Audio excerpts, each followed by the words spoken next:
Hello, કેમ છો બધા? તો એકચ્યુઅલી છે ને મને ક્રિએટિવિટી કે આર્ટ્સ એન્ડ ક્રાફ્ટ્સ એવું બધું કરવાનું બહુ ગમે છે.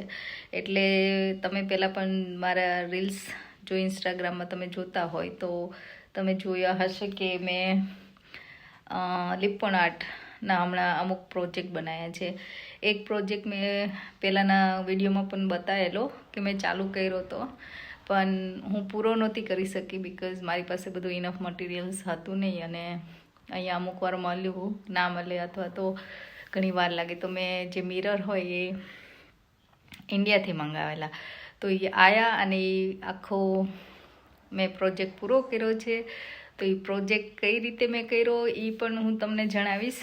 અને જો તમે પણ એવા પ્રોજેક્ટ કરતા હોય અથવા તો એવો શોખ હોય તો જણાવજો કમેન્ટમાં, તમને કેવા કેવા શોખ છે, શું કરવું ગમે ઘરમાં ડેકોરેશન કરવાનું, કે આમે તુલસીનો જો આ જે છે ને કુંડું એ પણ બનાવેલું. તો આવા અમુક પ્રોજેક્ટને મને કરવું ગમે છે, તો જ્યારે મારે ફ્રી ટાઈમ હોય તો મેં બનાવેલો. તો એ પ્રોજેક્ટ હું તમારી સાથે શેર કરવાની છું આજે, કે કઈ રીતે બનાવ્યો, કેટલી વાર લાગી. ઘણી બધી વાર લાગી, પણ એટ ધી એન્ડ બની ગયો અને લાગી પણ ગયો છે મારા લિવિંગ રૂમમાં. તો ચલો જોઈ લો કે કઈ રીતે મેં એ પ્રોજેક્ટ બનાવ્યો. અને મેં કીધું એમ, તમને પણ કંઈ આવા શોખ હોય અને તમે પણ કોઈ આવી એક એક્સ્ટ્રા એક્ટિવિટી કરતા હોય તો મને કમેન્ટમાં જરૂરથી જણાવજો.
તો આ રીતે ફન કરતાં કરતાં અને અમને જ્યારે પણ ટાઈમ મળ્યો થોડું થોડું અમે કરતા હતા.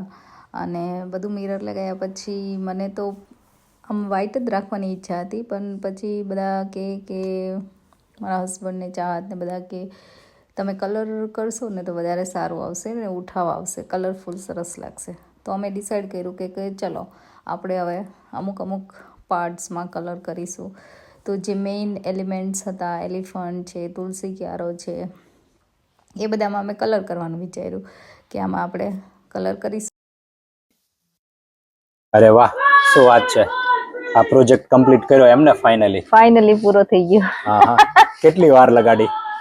કેટલી વાર લાગી ને, બહુ વાર લાગી એકચ્યુઅલી, કેમ કે જે કલર ને બધું લીપણ માટેનું જે આ શું કહેવાય ક્લે વાળું વર્ક હતું એ તો ફટાફટ થઈ ગયેલું, હા હા પણ પછી મિરર માટે હું રાહ જોતી હતી, જે ઇન્ડિયા થી આવવાના હતા એટલે થોડી વાર લાગી. હા હા તો એના કારણે થોડો ટાઈમ લાગ્યો, પણ ફાઇનલી એ પૂરો થઈ ગયો.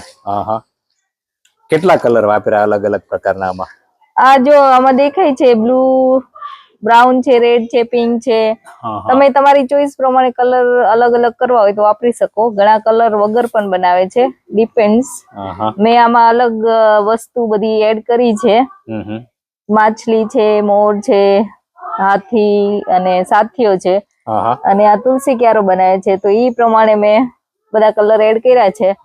પણ તમે તમારી ચોઈસ પ્રમાણે જે રીતે બનાવવું હોય અથવા તો તમારા ઘરની દિવાલનો કલર હોય એના ઉપર તમે ડિસાઈડ કરી શકો. અચ્છા, ના તુલસી ક્યારો સરસ આવે લાગે છે. જે તુલસીનો ગ્રીન કલર છે ને એ બહાર આવે છે ઉઠાવીને, કેમ કે બેકગ્રાઉન્ડ વ્હાઈટ છે ને એટલે. ના સરસ પ્રોજેક્ટ કમ્પ્લીટ થયો. આ બધા એલિમેન્ટ્સ બધા અલગ અલગ મૂક્યા એમ?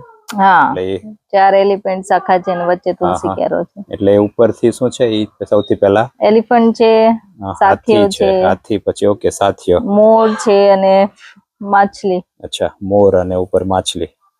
ઓકે. તે આમાં કઈ જોયેલું જ હતું કે તમે એમનામ નક્કી કર્યું કે આ એલિમેન્ટ આજ મૂકવા છે ચારે, એવું કઈ? એકચ્યુઅલી મેં ઘણા લીપણ આર્ટના પ્રોજેક્ટ જોયેલા, એમાંથી પછી મેં બધા મારી રીતે એડજસ્ટ કરેલા. અચ્છા, આવું સેમ પીસ કે જોયો નતો મેં. Okay okay. પણ મારી રીતે બનાવ્યા. તો ઘણાના ક્વેશ્ચન એ હતા કે મિરર ક્યાંથી લો છો, બધી વસ્તુ ક્યાંથી લો છો? તો બેઝિકલી આ આખું ફ્રેમ તો મારી આપણા ઘરે મિરર હતો જે તૂટી ગયેલો, એટલે બેઝ એના ઉપર જ મેં આખું બનાવ્યું છે. એટલે વેસ્ટ આઉટ ઓફ બેસ્ટ છે. પણ તમે નોર્મલી શું કહેવાય કેનવાસ તમે લાઈન બનાવી શકો, જે રેન્જ અથવા હોબી ક્રાફ્ટમાં મળે છે. પછી આ છે ક્લે, જે દાસ કરીને કંપની છે એની ક્લે આવે છે, જે રેડી ટુ યુઝ જ હોય અને એર ડ્રાઈડ થઈ જાય. એટલે તમે બનાવી દો અને એની જાતે જ ડ્રાય થઈ જાય. એમાં તમારે કઈ મિક્સ કરવાનું કે એવું કઈ હોતું નથી. ઓકે. અને રેડી જ હોય છે. કલર બધા એક્રેલિક યુઝ કર્યા છે, જે કે એક્રેલિક કલર ગમે ત્યાં ઓનલાઈન પણ અવેલેબલ છે, બધે અવેલેબલ હોય છે. અને જે મિરર છે એ ઓફકોર્સ મેં ઇન્ડિયા થી મંગાયા છે. અહીંયા અમેઝોનમાં મેં ચેક કરેલા, મળે જ છે આઈ થિંક, પણ થોડા કોસ્ટલી હોય છે.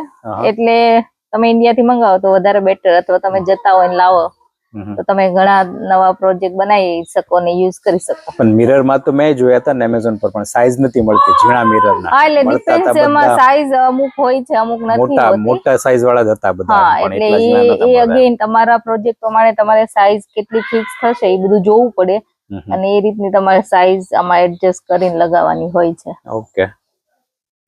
તો કમેન્ટમાં જણાવજો કે કેવું લાગે તમને આ પ્રોજેક્ટ, અને તમને કોઈ ક્વેશ્ચન હોય તો પણ કમેન્ટમાં જણાવજો. તો હેપી ટુ આન્સર. અચ્છા, બરાબર. સરસ. લ્યો, હવે આપણે મિરર ની જગ્યાએ લગાડી દેવાનો કે આપણે ક્યાં લગાડવાનો? ત્યાં જ લગાવવાનું છે ઘરમાં. ઓકે, મિરર ની જગ્યાએ જ. મિરર ની ફ્રેમ જે હતી તે ત્યાં જગ્યાએ લાગી જશે સરસ રીતે. ના, જો સરસ રીતે કમ્પ્લીટ થઈ ગયો પ્રોજેક્ટ, પૂરો થઈ ગયો. કેટલા ટાઈમ નો પેન્ડિંગ હતો? યસ. વસ્તુના કારણે ઊભું રહી ગયું હતું કેમ?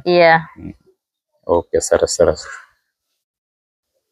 ઓકે, સરસ. અને આ થઈ ગયો મિની પ્રોજેક્ટ એમ ને? આ છે મિની પ્રોજેક્ટ. એક ફ્રેન્ડ ના ઘરે હમણાં ગણપતિ ગણેશ ચોથ આવે છે, તો એના માટે બનાવે છે. ઓકે. અને આજે જ પૂરો કર્યો હજી. ઓકે, આજ સરસ બન્યો ને? તો ગણેશ ચોથ ના અને એને ઘરે ગણેશ સ્થાપના કરવાના છે. ઓકે. તો એના માટે gift, as a gift kind of બનાવે છે. ઓકે, સરસ સરસ લાગે છે. આમાં બાંધણી જેવી ડિઝાઇન લાગે છે ને? યસ. ના ના ના, સરસ છે. તો બીજા ગણપતિ બનાવ્યા ને? આ બીજા ગણપતિ બનાવ્યા, એક બીજા ફ્રેન્ડ ને આપેલા, આ બીજા ફ્રેન્ડ ને આપવાના છે. અચ્છા, ઓકે. એની પહેલા બનાવ્યા તે અલગ, આપણે એ અલગ હતા, આ બીજા છે. એમના ઘરનું વાસ્તુ હતું કે શું? નવું ઘર લીધું હતું એના માટે. ઓકે. અને આ લોકોએ ગણપતિજી બેસાડ્યા છે અને એમાં આપણે ગિફ્ટ આપવા માટે. ઓકે, સરસ છે. આ સરસ બની ગયું મિની પ્રોજેક્ટ. પહેલામાંથી ઘણી વસ્તુ શું કહેવાય કે આપણે ઓલા મેજર પ્રોજેક્ટમાં વધી હતી, બધી યુઝ પણ થઈ ગઈ. અને શું કહેવાય, બનાય સરસ. વાહ, સરસ લાગે છે. આ જો અમારો પ્રોજેક્ટ થઈ ગયો છે પૂરો અને અમે લગાવી દીધું છે. આવું કેવું લાગે છે મને જણાવજો કમેન્ટમાં.